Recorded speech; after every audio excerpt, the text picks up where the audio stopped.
Assalamualaikum warahmatullahi wabarakatuh. Di sini kami dari kelompok 2 akan menjelaskan tentang studi kasus sistem informasi perpustakaan digital berbasis web. Untuk nama kelompoknya yaitu ada saya sendiri, Uliata Mariska, Risna Indarwati, Nailil Maufiro, Wiwit Indayana, Winnie Sekar Arum, Febiola Asa, dan juga Widya Retno. Untuk yang pertama, saya akan menjelaskan bagaimana studi kasus yang ada di dalam jurnal Alfian Rivaldi ini. Di dalam jurnal tersebut dijelaskan bahwa di perpustakaan SMAN 6 Palembang hanya terdapat 2 staf dengan kepala perpustakaan saja, dan sistem pelayanan yang digunakan juga masih manual.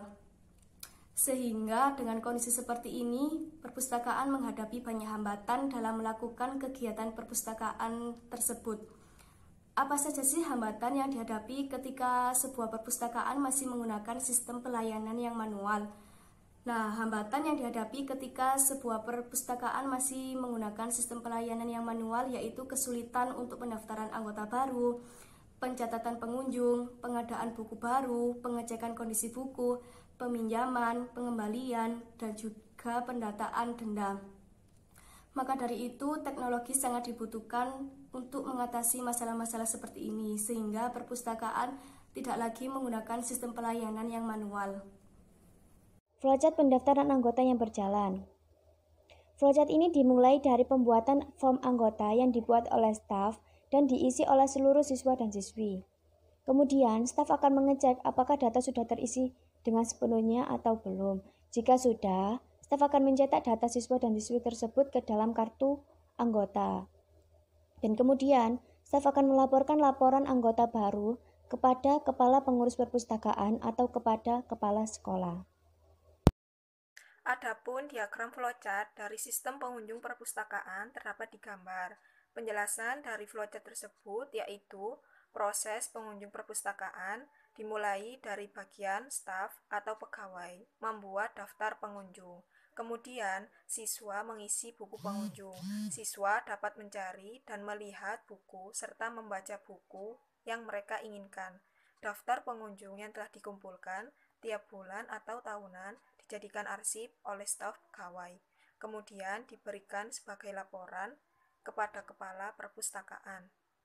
Oke, pada flowchart peminjaman buku, saya akan menjelaskan tentang bagian alurnya, yaitu proses peminjaman buku dimulai dari siswa yang mengisi buku pinjaman dan memberikan kartu pinjaman kepada staf atau pegawai. Kemudian, staf atau pegawai mengisi kartu pinjaman siswa tersebut. Nah, selanjutnya siswa akan menerima buku yang dipinjam. Pada bagian akhir, kepala sekolah akan menerima laporan peminjaman buku dari staf atau pegawai. Saya akan melanjutkan flowchart yang selanjutnya yaitu mengenai pengembalian buku. Proses pengembalian buku dimulai dari siswa yang mengisi buku pinjaman dan memberikan buku yang dipinjamkan. Kemudian staf atau pegawai mengecek apakah sesuai dengan tepat waktu atau tidak. Apabila tidak, bisa dikenakan denda. Apabila setelah membayar denda, kartu peminjaman tadi dikembalikan kepada siswa, kemudian kepala sekolah menerima laporan tersebut dari pegawai atau staf yang memberikan laporan tersebut. Proses data flow diagram pada dasarnya digambarkan dalam bentuk hierarki, yaitu DFD yang pertama sering dinamakan sebagai DFD peringkat 0 atau diagram konteks, yang menggambarkan sistem secara keseluruhan. DFD berikutnya sesungguhnya merupakan penghalusan dari diagram konteks, memberikan gambaran yang semakin rinci dari diagram konteks. Dari hal ini akan berlanjut ke peringkat-peringkat selanjutnya.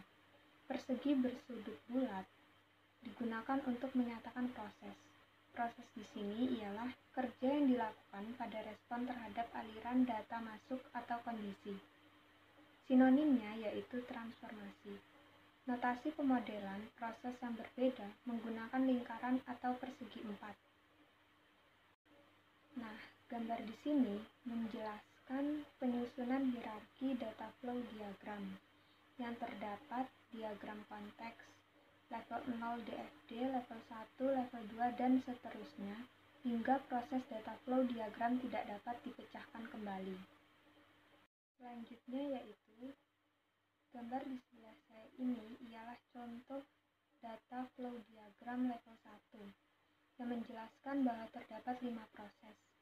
Proses tersebut terdiri dari pendaftaran, kelola buku, kelola kunjungan, kelola peminjaman, dan kelola pengembalian buku. Diagram IRP. Kepala sekolah akan membuat laporan yang terdiri dari ID kepala sekolah, nama kepala sekolah, alamat kepala sekolah, nomor telepon kepala sekolah, dan status. Setelah itu diberikan kepada staf. Staf akan membuat laporan yang terdiri dari ID staf, nama staf, alamat staf, nomor telepon staf, status staf, dan keterangan staf. Staf akan mengolah pinjaman yang berisi ID pinjaman, nama pinjaman, ID anggota, tanggal pinjaman, dan tanggal kembali, denda, status staf, dan keterangan staf. Setelah selesai mengolah pinjaman, staf langsung mengolah buku yang berisi ID buku, judul buku, pengarang buku, asal kota, penerbit buku, tahun buku, jumlah buku, klasifikasi buku, jenis buku, file, dan terakhir keterangan buku. Setelah staf mengolah buku, diarahkan ke anggota yang berisi ID anggota, nama anggota, nomor anggota, kelas, status, masa berlaku, dan keterangan anggota. Setelah diarahkan ke anggota, anggota akan melakukan kunjungan yang berisi keterangan buku, nama, kelas, tanggal, dan terakhir keterangan. Sekian presentasi dari kelompok kami. Apabila ada kesalahan kata atau ucapan, mohon untuk dimaklumi. Terima kasih. Wassalamualaikum warahmatullahi wabarakatuh.